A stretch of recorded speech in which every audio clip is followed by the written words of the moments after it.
आज मैं आपसे रेप्लिकेशन के बारे में कुछ कंसेप्चुअल पॉइंट्स आपसे शेयर करना चाहूँगा। ये सबसे पहला क्वेश्चन है, आप वीडियो को पॉज करें, आप इसको करने की कोशिश करें। मैं गारंटी के साथ कह सकता हूँ कि 95% स्टूडेंट्स इस क्वेश्चन को गलत करेंगे। तो इस क्वेश्चन में ऐसा क्या है कि बच्चे इसको ज़्यादातर ही गलत करते हैं। तो देखिए, यहाँ पे बच्चे कंफ्यूज हो जाते हैं कि कौन सी रेप्लिकेशन में कौन सी डायग्राम बनती है इनमें से। तो आपने याद रखना है कि जो रेप्लिकेशन का एंजाइम होता है डीएनए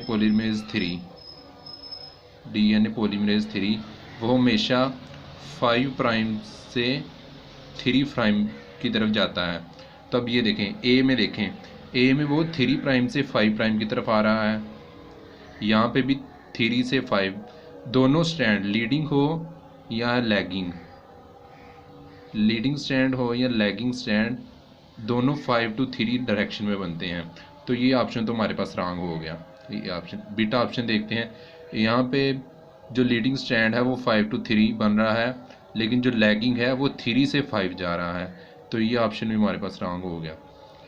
सी वाला ऑप्शन देखें, यहाँ से लीडिंग स्ट्रैंड 3 से 5 बन रहा है, लेकिन लैगिंग की डायरेक्शन सही है 5 to 3, लेकिन लीडिंग की गलत है। तो ये ऑप्शन रॉन्ग हो गया। अब ये देखें, ये करेक्ट वाला ऑप्शन, ये 5 प्राइम से 3 प्राइम, यहाँ से 3 प्राइम ही होगा ना, यहाँ 5 तो यहाँ 3, यहाँ 5 तो यहाँ 3। तो करेक्ट ऑप्शन हमारे पास ये वाली होगी।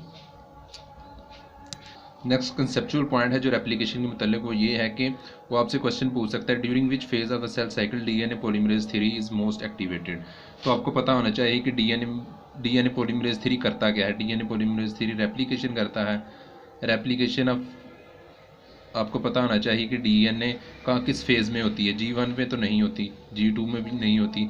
एस फेज़ में डीएनए पॉलीमरेज 3 मोस्ट एक्टिवेटेड होता है, क्योंकि एस फेज़ में रेप्लिकेशन होती है। रेप्लिकेशन से डीएनए की अमाउंट डबल करनी होती है, इसलिए एस फेज़ में डीएनए पॉलीमरेज 3 मोस्ट एक्टिवेटेड होगा। नेक्स्ट पॉइंट है हमारे पास, उसमें वो पूछ रहा है कि ligase used in DNA replication has a function of. तो लाइगेज क्या करता है। लाइगेज हमें पता है कि ओकाज़ाकी फ्रैगमेंट्स होते हैं जो उनको कनेक्ट करता है। ओकाज़ाकी फ्रैगमेंट्स असल में होते क्या हैं, ये न्यूक्लियोटाइड के सीक्वेंस होते हैं। न्यूक्लियोटाइड के सीक्वेंस, ओकाज़ाकी फ्रैगमेंट्स इनको कनेक्ट करता है। मतलब ये एक न्यूक्लियोटाइड, ये दूसरा न्यूक्लियोटाइड, इनको कनेक्ट करता है। तो वो पूछ रहा है कि वो बॉन्ड्स के मतलब पूछ सकता है आपसे कि कौन सा बॉन्ड बनाता है। एक न्यूक्लियोटाइड से दूसरे न्यूक्लियोटाइड में हमें पता है कि फॉस्फोडाइएस्टर बॉन्ड बनता है। आपने याद रखना है कि ये एस्टर बॉन्ड नहीं होता, ये फॉस्फोडाइएस्टर होता है। पीओसी बॉन्ड भी नहीं होता, फॉस्फोडाइएस्टर बॉन्ड होता है COPOC। ये करेक्ट इसका आंसर होगा, COPOC। ये होता है फॉस्फोडाइएस्टर बॉन्ड। अगर वो आपसे कहे कि डीएनए पॉलीमरेज 3 फॉस्फोडाइएस्टर बॉन्ड बनाता है, नहीं, डीएनए पॉलीमरेज 3 नहीं बनाता, बल्कि लाइगेज बनाता है। डीएनए पॉलीमरेज 3 सिर्फ न्यूक्लियोटाइड की सिंथेसिस करता है। आपकी बुक में एक और लाइन लिखी हुई है कि स्पीड ऑफ डीएनए पॉलीमरेज 3। तो स्पीड ऑफ डीएनए पॉलीमरेज 3 उसने लिखा है कि 100,000 से 2000 न्यूक्लियोटाइड पर सेकंड इसकी स्पीड होती है। तो दोनों ऑप्शन में से कौन सा ऑप्शन होगा, बच्चे इसको टिक करके आएंगे। लेकिन ये भी करेक्ट है और ये भी करेक्ट है। मैं बताता हूँ कैसे। एक न्यूक्लियोटाइड होता है, यहाँ पे फॉस्फेट, यहाँ पे शुगर, और यहाँ पे एक बेस, ये बेस अटैच है। मतलब एक न्यूक्लियोटाइड में एक बेस होती है। तो 1000 से 2000 न्यूक्लियोटाइड बनाता है, मतलब एक न्यूक्लियोटाइड में एक बेस भी होती है। तो 1000 तो 2000, 1000 to 2000 बेसिस भी पर सेकंड कंस्ट्रक्ट करता है डीएनए पॉलीमरेज 3। नेक्स्ट बहुत ही कंसेप्चुअल एक कंसेप्ट है कि डीएनए पॉलीमरेज 3 एड्स न्यूक्लियोटाइड 2।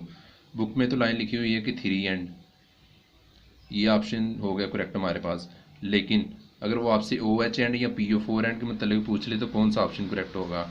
तो OH एंड करेक्ट होगा, क्योंकि ये डीएनए के स्ट्रैंड है दो, ये 3 स्ट्रैंड, ये 5 स्ट्रैंड, दूसरा उसके कम्प्लीमेंट्री ये 5, ये 3 स्ट्रैंड। तो आपने याद रखना है कि 3 जो स्ट्रैंड होता है उस पर OH होता है, और जो 5 स्ट्रैंड होता है उस पर PO फॉस्फेट ग्रुप होता है। तो डीएनए पॉलीमरेज 3 3' पे जो होते हैं न्यूक्लियोटाइड उससे सेंथिसाइज करना शुरू करता है। तो आपने याद रखना है कि DNA polymerase 3 adds nucleotide two OH end. OH end क्यों कहा? OH एंड 3 एंड को भी कहते हैं। तो आपने इसको टिक करके नहीं आना, क्योंकि PO4 P से 5 याद रख लें कि PO4 5 एंड पे होता है। तो ये थे हमारे पास एप्लीकेशन के कुछ कंसेप्चुअल पॉइंट्स। अगर आपको ये वीडियो पसंद आए और अगर आप चाहते हैं कि किसी और टॉपिक पर भी इस तरह के कंसेप्चुअल MCQs बनाऊं, तो आप कमेंट में लिख सकते हैं।